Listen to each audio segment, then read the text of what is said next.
Tuh isiannya. Masih berasap, kelihatan gak sih? Dan ini bapaunya lembut banget.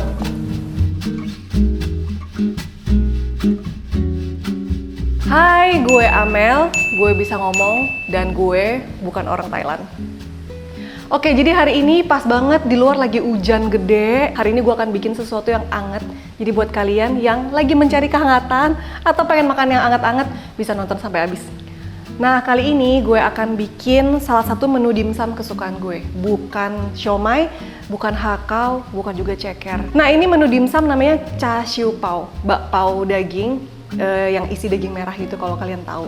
Oke, jadi biasanya kan char siu pao itu pakai dagingnya babi ya, pakai pork, tapi kali ini gue pakai ayam. Kalian bisa pakai daging paha ayam, bisa pilih yang paling montok karena menurut gue ini dagingnya pasti lebih juicy daripada pakai dada ayam. Oke, jadi daging ayamnya langsung akan gue potong kecil-kecil aja. Ada yang digiling tapi gue prefer untuk dia dagingnya tetap chunky. Jadi akan kita potong ya kotak-kotak kecil aja ya. Oke, ini dagingnya sekitar 250 gram. Kalau kalian nggak mau ada lemak-lemaknya kayak gitu bisa di-trim, tapi karena gue suka ya, jadi ya udahlah, ini nggak terlalu lebay juga lemaknya. Tinggal dipotong kayak gini. Oke, potongnya segini-segini aja. Tuh, kayak ada lemak-lemak yang kecil-kecil gini nggak apa-apa. Malah bikin dia tambah enak. Oke, ini ayamnya udah potong-potong semua kayak gini. Oke, kita akan balurin pakai bumbu char siu-nya. Bumbu char siu itu harus banget pakai angka. Angka tuh apa ya? Beras merah gitu, bisa kalian beli di pasar. Ini gue colong dari nyokap. Jadi udah dihancurin jadi kayak tepung kayak gini, tinggal dibalurin ke ayamnya. Kayak gini. Terus pakai ini namanya bumbu barbecue. Kalian bisa beli di supermarket sini, gampang buat nyarinya. Ini kurang lebih 2 sendok makan ya. Pakai madu. Jadi char siu kan ada rasa gurih, ada manisnya juga kan. Pakai madu. Habis itu pakai minyak wijen. Ini sesuai selera ya. Kalau misalnya nggak terlalu suka aromanya bisa pakai dikit aja. Oke, udah kayak gitu, tinggal diaduk. Nah, udah kelihatan kan nih warna merahnya. Wangi banget juga dari si minyak wijennya. Next, akan gue pakein lada putih. Karena gue suka pepper, jadi ini agak banyak ya. Juga sesuai selera aja. Oke. Terus, Chinese food itu kurang kalau nggak ada MSG. Kita pakai MSG, tapi ini gue pakai kaldu jamur. Dah. Nah, karena bumbu barbeque-nya itu udah asin, jadi kayaknya gue prefer untuk gak pakein garam deh. Jadi kayak gini aja.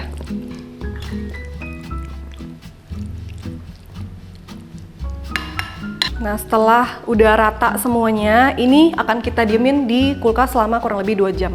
Atau lebih bagus lagi kalau kalian diemin kayak semalaman gitu. Di wrap kayak gini, masukin ke chiller, pokoknya minimal 2 jam. Oke ya. Nah, ini bumbu yang kita butuhin, ada bawang putih, bawang bombay, ada daun bawang, sama jahe. Sekarang gue akan potong si bawang putih sama bombay dulu. Kita cincang nanti buat masak bareng si ayamnya.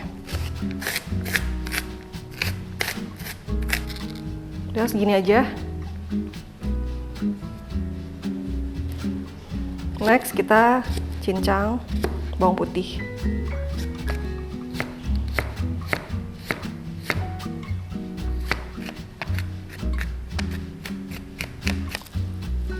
Oke, karena tadi siapin bawang dan lain-lainnya udah 2 jam. Ini dagingnya juga udah dimarinate selama 2 jam di dalam chiller. Jadinya udah pasti resap banget dan ini wangi. Tapi masih mentah. Kita akan masak. Tuh, udah super duper meresap sampai ke pori-porinya. Oke, first thing first, yang akan gue lakukan adalah, jadi gue akan panasin minyak di sini. Minyaknya akan gue infuse dengan si potongan daun bawang ini sama jahe. Oke, jadi nanti nggak akan gue ambil ini ya. biar wangi aja, jadi dapat aromanya. Jadi gede-gede gini juga nggak apa-apa. Masak pakai ya api jangan terlalu gede ya, kecil aja biar nggak cepet angus, terus dia juga minyaknya jadi ke-infuse. Tapi balik lagi ini selera ya, kalau misalnya kalian nggak mau skip step ini juga nggak masalah sebenarnya. Ini cuman jadi rasanya jadi lebih enak aja dan lebih wangi jadi. Nah kurang lebih kayak gini ya, jangan sampai dia angus. Terus kita angkat deh. Ini nggak dipakai. Tuh. Ini minyaknya dijamin wangi banget. Tuh udah. Tumis bawang yang tadi udah dipotong selama 2 jam.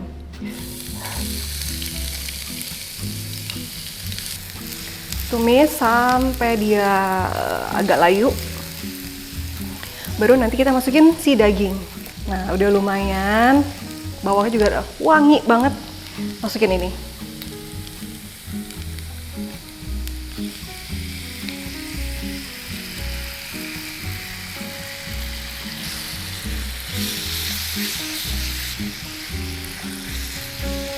Ini udah wangi banget.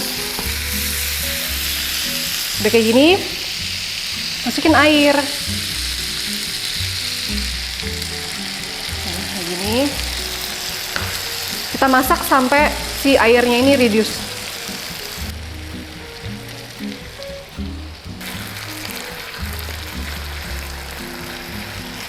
Oke, jadi ini airnya udah mulai reduce. Kita bisa cobain lagi dan nanti bisa koreksi rasa.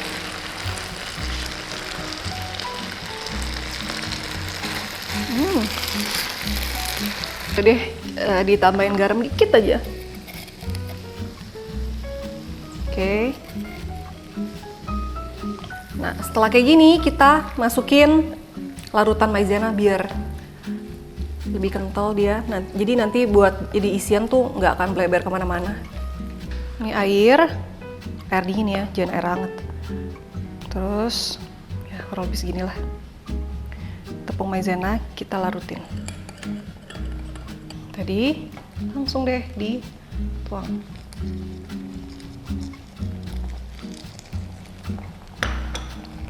Api kecil aja ini, supaya lama-lama nanti dia akan mengental.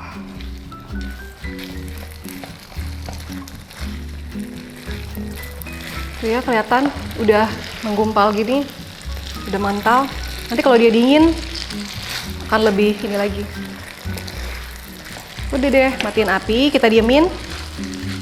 Oke, next sambil nunggu si dagingnya dingin, kita akan siapin adonan bakpaunya. Ini udah gue siapin.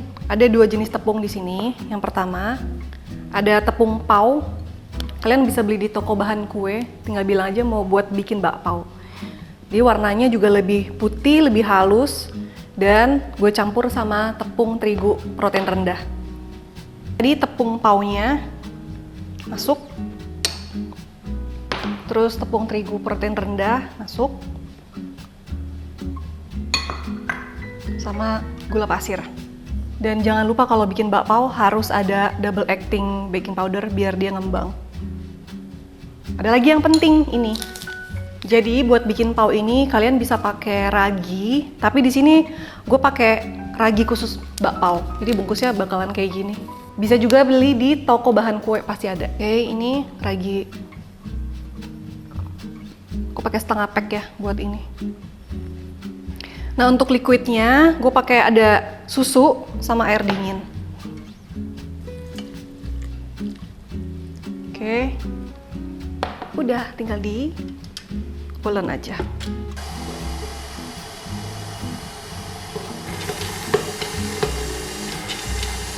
Nah ini adonannya udah setengah kalis kayak gini.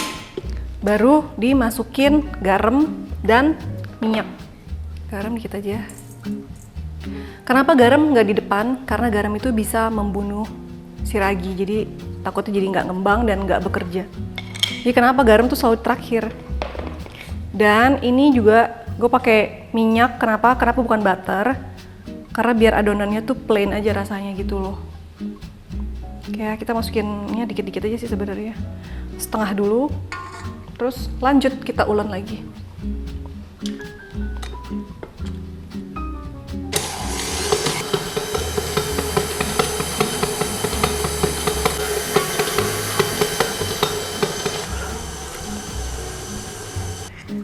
Nah ini setelah beberapa lama diadon pakai stand mixer, sebenarnya bakpao yang sebenarnya itu ulennya tuh pakai gini loh, pakai tangan, and then di roll. Ntar bakal gue tunjukin sedikit ya. Ini juga kayak butuh tetap diulen sedikit lagi. Nah adonan biasa diginiin, pakai rolling pin, di roll kayak gini, memanjang kayak gini. Jadi buat kalian yang di rumah misalnya nggak ada mixer, mau pakai manual kayak gini juga bisa ya. Malah sebenarnya aslinya pakai ginian sih, jalan. Nah, udah gini, dilipat kayak gini, terus lipat lagi. Terus pakai lagi, digilas lagi pakai rolling pin kayak gini. Terusan sampai pokoknya 10 kali lebih. Lagi panjang kayak gini, dilipat lagi. Ini, terus lipat lagi. Gitu aja terus pokoknya ya, sampai bosen. Nah setelah digilas tadi udah sampai kayak gini, kita bagi-bagi sekarang ya adonannya. Kayaknya kurang lebih mau gue potong jadi kayak 25 gram lah. Kita coba dulu ya. Kelebihan. Karena gue pengennya nanti bakpaonya yang kecil-kecil gitu loh. Yang agak-agak mini. Nah pas banget. 25 gram. Tuh ya, 25 gram. Misalnya kalau kalian mau bikin yang versi lebih gede bisa 35 gram kali ya. Bayangin dong tadi adonannya segitu bisa dapet ini sekitar ada 18 bakpao. Cuan banget ya sih. Nah ini kita bulet-buletin ya. Nah semuanya kita bulet-buletin kayak gini. Setelah semua udah bulet-bulet nanti ditutup kain, kita diamin sekitar 10-15 menit aja. Tuh kayak gini. Kenyal-kenyal halus gitu gimana sih? Gemes ya.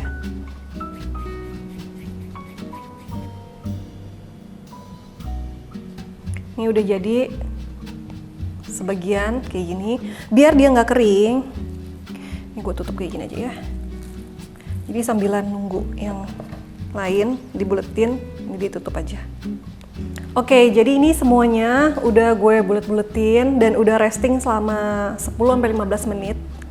Kita akan mulai isi dari yang pertama kita buletin tadi, dan juga gue udah siapin di sini ada kertas buat bakpaonya, ya. Oke, ini bakpaonya tadi kita kempesin ya. Tapi jangan yang bagian tengahnya, pinggirnya aja. Bisa pakai gini juga bisa. Mau pakai tangan juga boleh. Oke, ini kurang lebih kayak gini ya. Karena tadi gue bilang gue bakal bikin bakpao mini pao gitu. Oke, langsung kita isi. Tuh.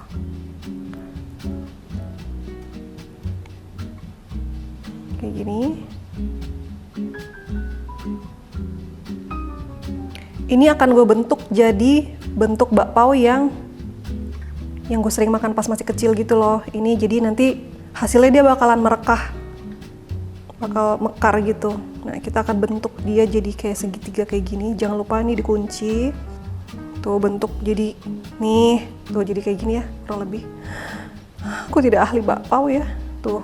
Pokoknya ini dikunci, jangan lupa ini kunci, belum selesai, tengahnya ditekan,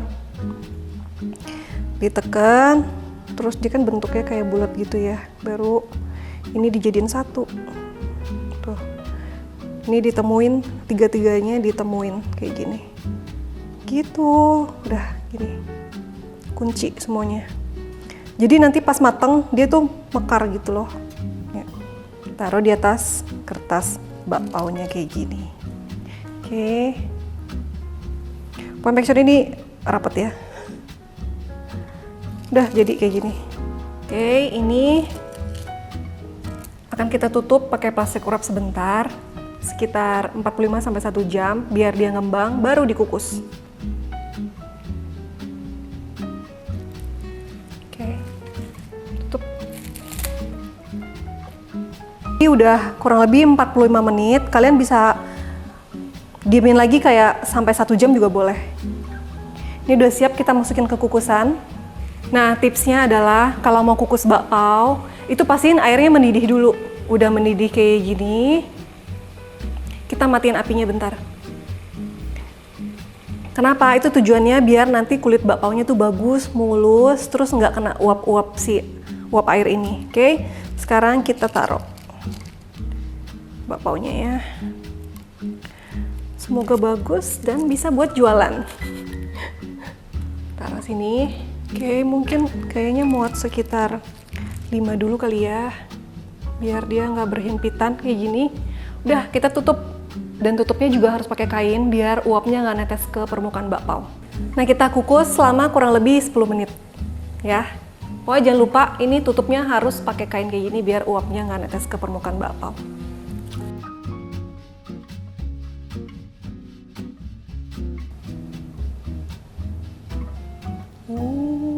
Tuh isiannya masih berasap, kelihatan nggak sih?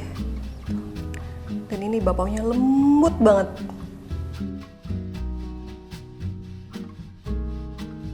Langsung kita cobain ya.